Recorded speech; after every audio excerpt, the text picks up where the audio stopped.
அடுத்து கடைசியா நம்ம பார்த்தோம் அப்படின்னா பிரகாசமுள்ள வஸ்திரம் லூக்கா 24:4 இருக்கு. இதெல்லாம் பாத்தீங்கன்னா ரொம்ப ஒரு மகிமை நிறைந்த ஒரு வாழ்க்கையான ஒரு வஸ்திரம். ரொம்ப ஷைனிங்கா, ரொம்ப ஸ்டார்ஸ் மின்னுங்க, அந்த மாதிரிலாம் நிறைய பேருக்கு ஆண்டவர் அப்படிலாம் நிறைய தருவாரு. அதெல்லாம் பாத்தீங்கன்னா ஒரு ஏஞ்சலோட ட்ரெஸ் தான். லூக்கா 24:4 இருக்கு. ஒரு நல்ல ஒரு ஆண்டருடைய சமூகத்திலே போய் இருக்கிறவங்களுக்கு ஆண்டவர் போட்ட ஒரு வஸ்திரங்கள். அப்புறம் பாத்தீங்கன்னா ஆசாரிய உடை நம்ம நிறைய இடத்துல பாக்குறோம். ஆரோனுக்கு இந்த மாதிரி நீ ட்ரெஸ் செய்யணும் அப்படின்னு சொல்லி ஆண்டவர் சொல்லுவாரு. ஸோ யாருக்காவது ஒரு ஆளுக்கு ஆசாரிய உடை ஆண்டவர் காமிச்சார் அப்படின்னா ஒரு ஊழியக்காரனுடைய ஒரு வஸ்திரத்தை ஆண்டவர் தரிப்பிக்கிறான்னு அர்த்தம்.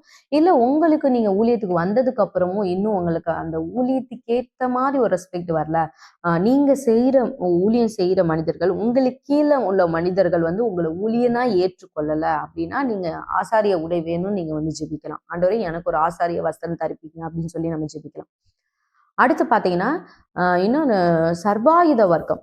நம்ம பிலிப்பியர்ல படிப்போம். அப்போஸ்தலர் பவுல் சொல்வாரு, ஆண்டவரே நீங்க சர்வாயுத வர்க்கத்தை தரிச்சுக்கணும். அதாவது ஒரு சோல்ஜர் ட்ரெஸ்ஸை போட்டுக்கணும்.